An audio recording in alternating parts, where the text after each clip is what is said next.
Hey there, how there, ho there, it's Jeff Cutter Diamond. Welcome to another Cutter Top 10 Sports video. And today I'm rocking the Raptors jersey for obvious reasons, because today we will be talking about sports, and we will be talking about the basketball, and we will be talking about the top 10 NBA finals of all time, based on a lot of factors such as surprise effect,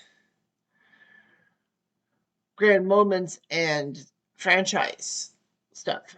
Weirdly enough, the top 10 have had some great NBA Finals, and unfortunately, the Raptors, for some dumb reason, did not make the top 10 list. The 2019 Raptors Warriors final, of course, the only finals in Toronto Raptors history, should have been on there. But, Golden State was a killer. They were looking for their third straight NBA title. The Raptors were coming out of the Eastern Conference for the first time ever because a certain person named LeBron James just had to try to weasel in on everyone. So the fact of the matter was that it was a great finals. It was a 6-game series. The Raptors didn't do as well at home as you think they did. The two Golden State wins were won in games 2 and 5 in Toronto. The Raptors actually went 3-0 in San Francisco, Oakland, excuse me, in Oakland to beat the Warriors. So that showed everything. And of course, they moved from Oakland to San Francisco the next season. But the fact is, they closed down the Oakland Coliseum for basketball. And that actually was part of the sports complex that at one time had the Raiders and A's play at Network Associates Coliseum. Well, Oakland's now in Sacramento, and they call themselves the Athletics, but not a city name. What's wrong with calling yourself the Sacramento Athletics? Nevertheless, the Raptors did it, and Kawhi Leonard was the hero. I mean, after all, he did save us in Game 7 against the Sixers in the second round with that bouncing shot. Even if it missed, it would have went overtime, but you never know what would have happened in overtime. All right, so let's take a look. One more honorable mention is the 2005 final between the Spurs and Pistons, because it was a fantastic moment.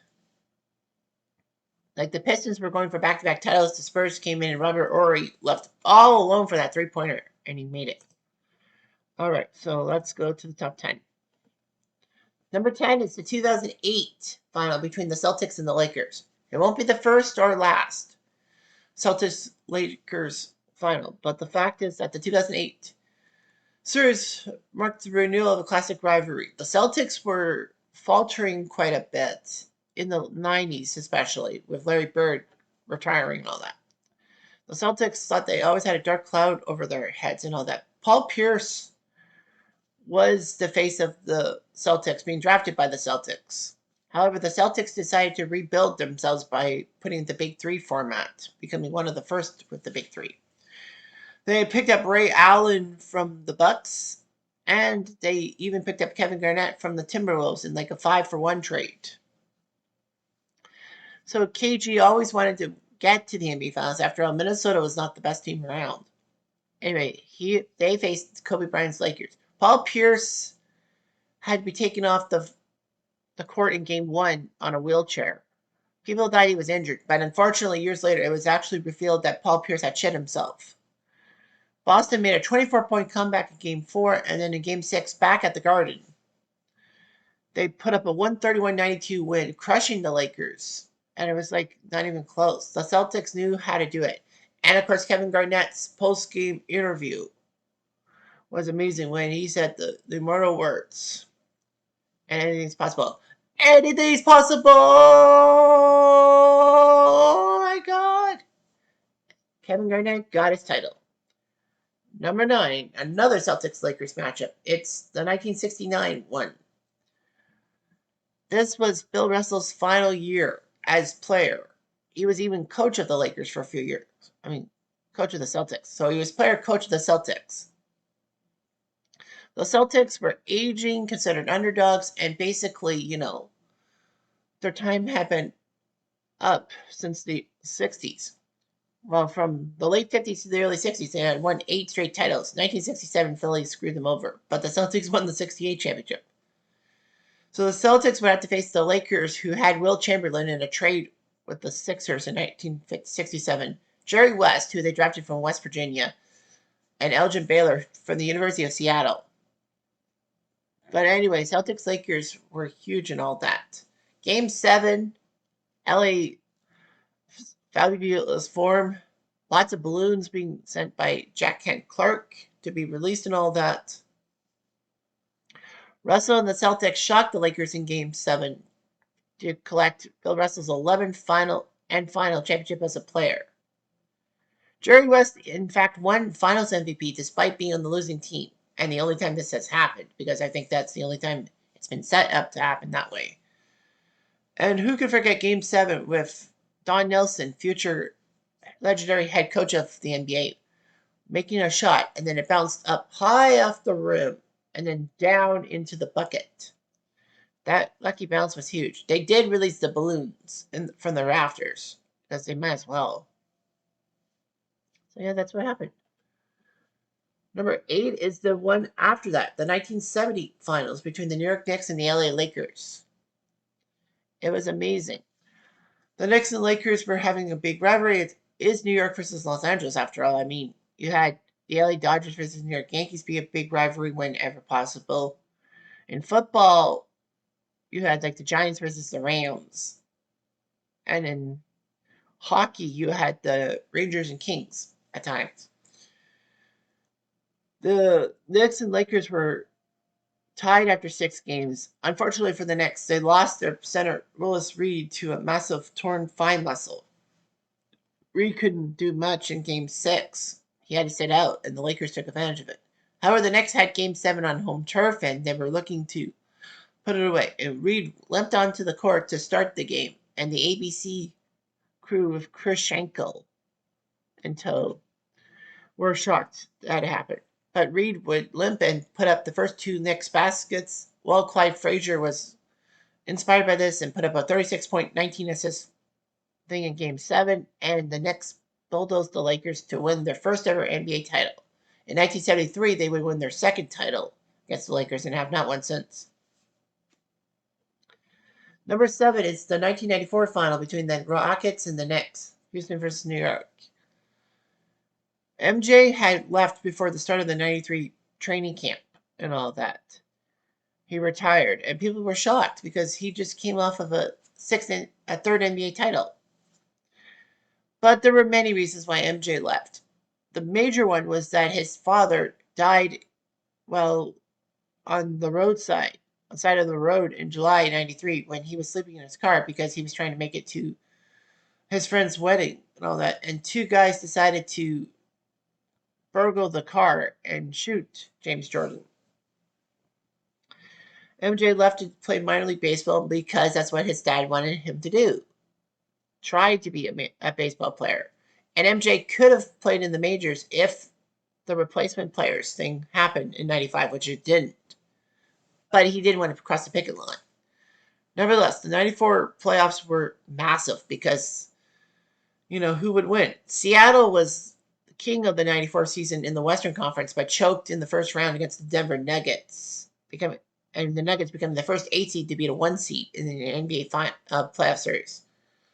Houston shone through. They were actually pretty good early in the 93-94 season.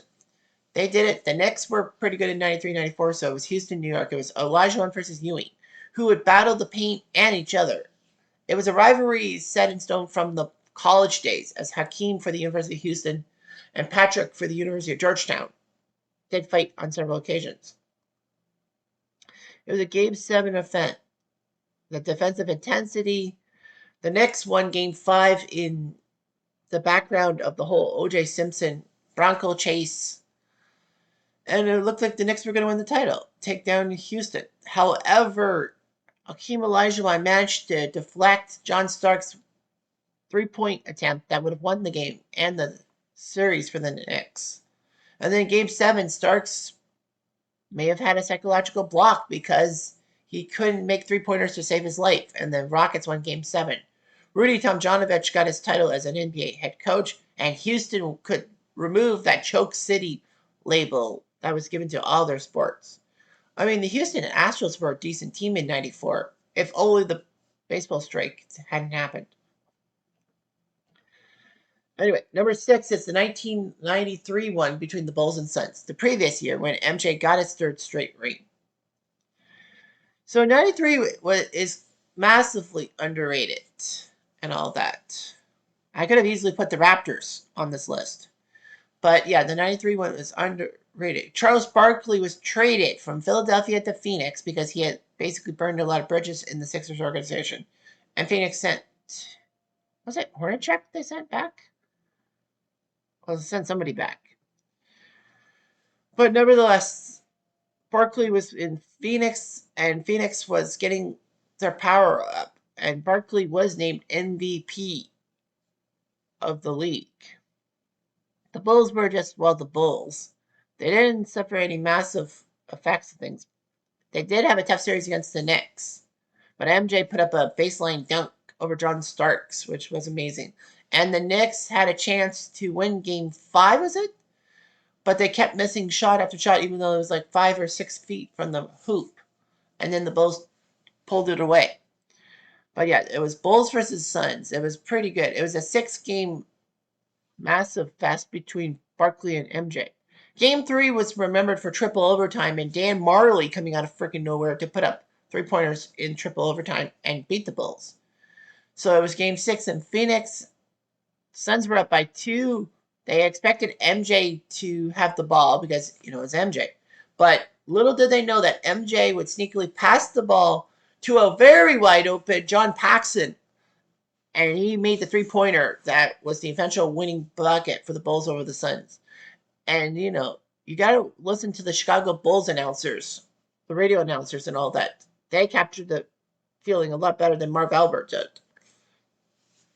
So the Bulls won the title, and then, of course, MJ did his retirement. The Bulls did have a decent team in 94, but the Knicks beat them in Game 7 of the conference semifinals. MJ decided not to cross the picket line when replacement players were floated about for baseball to start the 95 season. That would really ruin the Blue Jays because there was a labor rule at the time that replacement players or scabs couldn't play baseball. So the Jays would have had to play in Dunedin for the time being. Although 25 years later, COVID would make him play in Dunedin. But yeah, that's what happened. But MJ came back in March 95, a little too late to rescue the Bulls and get them to the NBA Finals. But he won another three-peat, so what do you expect? Number 5 is the 1988 final between the Lakers and Pistons. The Lakers were the Showtime team of the 80s. It was basically Lakers or Celtics in the 1980s. You rarely saw a final that did not feature any of these two teams in it. And if memory serves me right, I don't think there was ever a final in the 80s that didn't have a Laker or Piston team in it, a Laker or Celtic team. Because the Lakers in 1980 won, Celtics won in 81. 82, the Lakers, I think, were in the finals, as well as 83. 84 was Lakers Celtics. 85 was Lakers Celtics. 86, the Celtics won the title. 87, the Lakers Celtics battled each other. 88, of course, Lakers made it. And 89, they made it to the final two. So it's the Showtime Lakers' greatest test. Detroit became known as the bad boys for their defense and their basically sluggish style, as people would call it. It went down to the wire. Isaiah Thomas, in Game 6, severely sprained his ankle. However, he refused to sit out. He knew that if he sat out, the Pistons were going to lose and the Lakers would have won the series in 6. So he put up a 25-point third quarter. So 25 points in the third quarter on a severely sprained ankle. He forced a Game 7, but James Worthy was the major star. It wasn't Magic. It wasn't Abdul-Jabbar. It was James Worthy, Big Game James as they call him, with the triple-double, meaning that he got 10 or more points, rebounds, and assists in a game. Well, you could also say blocks and steals also count. But yeah, he did that. He was named Finals MVP. And the Lakers were the first team since the Celtics in the 1960s to actually repeat as champions. There were no back-to-back champs for over 2 decades, which was shocking. Number 4 is Miami versus San Antonio, 2013. It was very dramatic and all that. The Spurs had Tim Duncan, drafted from Wake Forest. Tony Parker drafted from France in a big move, and Manu Ginobili drafted from Argentina. The Spurs were gambling with players from international countries and all that, and it worked out for them. They were massive draft steals. Miami was coming off their 2012 title against the Thunder, and we're trying to go back to back. And of course, Miami had their big three: LeBron James alongside Chris Bosh, leaving the Raptors for Miami, pissing me off, and of course Dwayne Wade, a lifer in Miami at the time. So anyway, it was just amazing. But Game 6 was huge. Spurs were seconds away from winning in 6, and the fickle fans of Miami were shown just basically leaving and all that. LeBron went for 3 and missed, and then the ball somehow got back to the corner for Ray Allen from the right-hand side. He puts up a 3. He bangs it in with 6 seconds left, and they win in overtime. And it showed the fans, because the fans were just trying to go quietly out of the arena, but then they needed to rush back in. But unfortunately, the no re-entry rule was in effect. So basically, you had hundreds of fans having to watch on big screens. As the Heat won Game 6 in overtime, and then in Game 7, LeBron James put up the triple-double, and Tim Duncan missed a key shot, and the Heat beat the Spurs to win the title.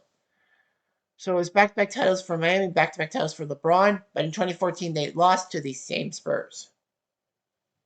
Number 3 is the 1998 series between the Bulls and the Jazz.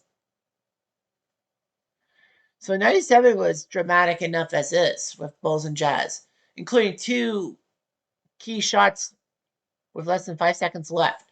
In Game 1, MJ had the ball, and then as the buzzer sounded, he put up a bucket to score. And then in Game 5, with the shot clock running down with like about 6 or 7 seconds left, MJ had the ball, but he had the presence of mind to swoop it to Steve Kerr. Yes, that's Steve Kerr.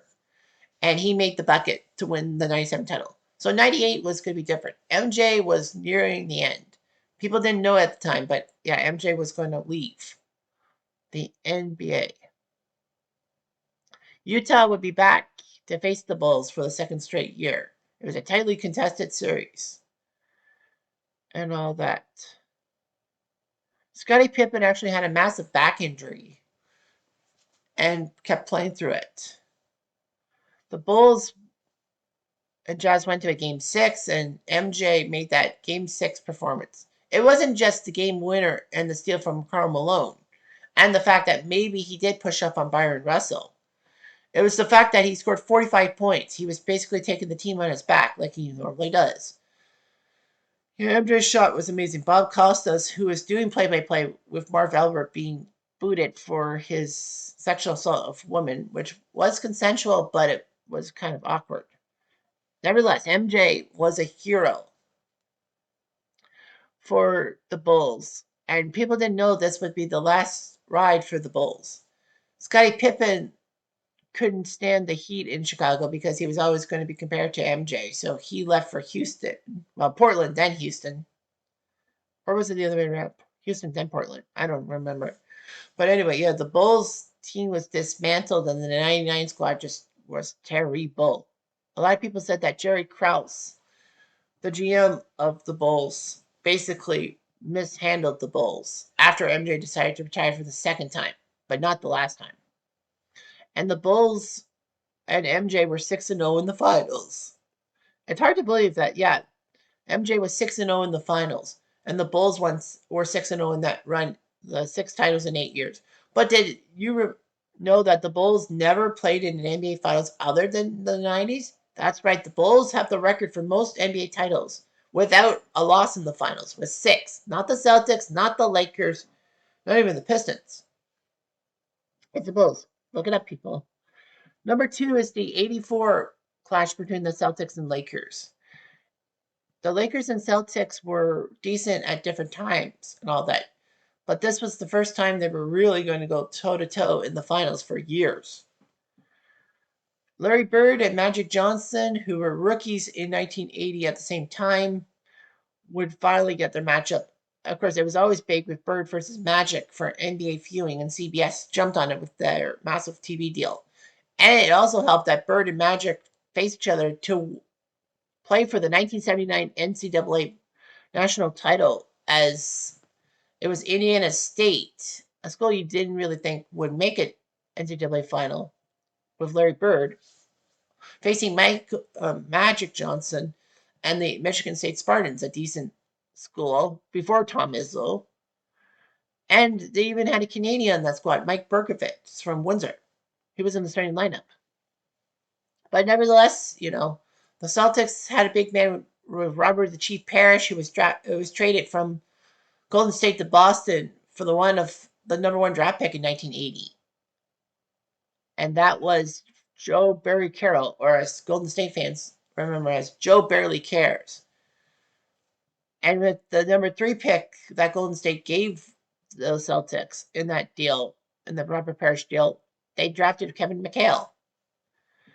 Anyway, so yeah, it was Magic versus Larry. It went through 7 games. Gerald Henderson with a massive steal in game 2, akin to Havlicek stealing the ball in 65, or the Bird steal in 1987 in the playoffs against the Pistons.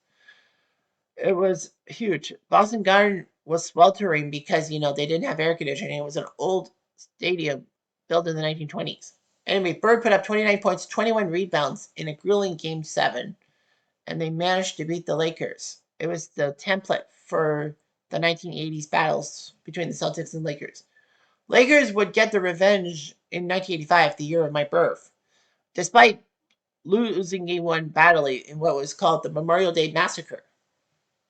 But they got the title. They beat the Celtics finally.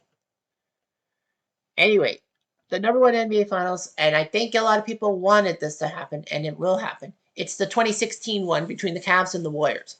I mean, what else was there to say? I mean, it was a great narrative and all that, where the impossible became reality. Golden State put up 73 wins in the regular season, a new NBA record for most regular season wins. They only lost 9 times. They beat the 96 Bulls, who lost 10 times and all that. And let's not forget that the 96 Bulls could have had 9 losses if it weren't for a plucky team from north of the border on March 22nd, 1996, winning on home turf at the Sky Dome, 109-108. But nevertheless, Golden State had their regular season. They cruised through the NBA playoffs. They actually did, but then they fell 3-1 down to Houston or was it Oklahoma City? I can't remember, but they were down 3-1 in the conference finals. People forget about that. The Warriors were 1 loss away from having a massive choke job in the conference finals, but they won the next 3, got to the finals where Cleveland would be waiting for them. Cleveland and Golden State met in 2015, and my man Andre Iguodala was the hero in 2015 and all that, taking out LeBron and getting Golden State the title. But Cleveland was back. They wanted revenge against these pesky Golden State Warriors. And they did. The Warriors won 3 of the first 4, and it was like, well, Golden State had Cleveland for lunch because it was the greatest NBA season of all time. But little did people know Cleveland was going to come back to win the next 3. It was actually buoyed by Draymond Green's ejection in Game 4, which, with his technical foul, that actually had a NBA threshold that you were given an automatic 1-game suspension. And in Game 5, the Cavs beat the Warriors. No big deal. You go back to Cleveland and win it in their stadium, like they did last time. Nope, didn't happen. Cleveland won Game 6 to force a Game 7, a classic Game 7 on a Sunday night on ABC with Mike Breen basically trying everything in his power to prevent himself from making a mistake. So Game 7 happened. Draymond Green nearly had a triple-double, which would have helped the Warriors win and basically make up for his faux pas with getting on those technical fouls. But Game 7 went down to it. The last 2 minutes was epic, as LeBron missed a key shot, and then Golden State went down the court. It was Steph Curry and Andre Iguodala passing back and forth. Iguodala had a chance for a layup, but what happens? LeBron somehow comes back and swats Andre's shot away. Now, of course, the rule is for a block to be legal and not goaltending, aka giving your team those points, the other team those points, is that it was not in the square cylinder. If the ball goes in the square cylinder and there's a block, that's goaltending. But LeBron did not goaltend on Iguodala. A minute later, Kyrie Irving was found in the corner. He shot the 3 ball with 52 seconds left. Game, set, match. Cleveland, for the first time since 1964, had a sporting victory. The Indians had a few good runs and a good finals. And of course, ironically, Cleveland in 2016 would get to the World Series and choke a 3-1 series lead. So basically, it was what's good for the goose is good for the gander. And then, you got yourself the fact that Golden State couldn't believe it. They had a 3-1 series lead. They were looking for the greatest NBA season of all time, and they failed.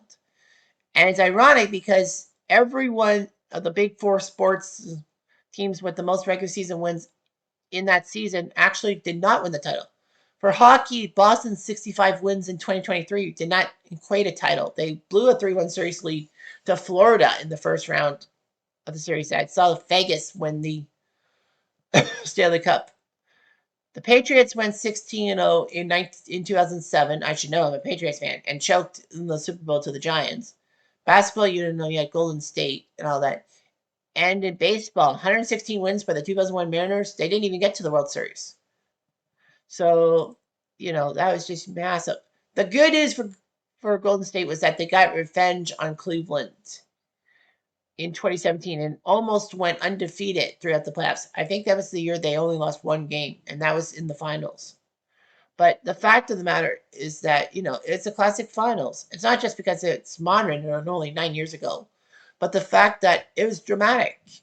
I mean, what team comes back from 3-1 down in a NBA Finals? It never had happened before. I thought Seattle did that or had it done to them in the 70s, but nope, I was wrong.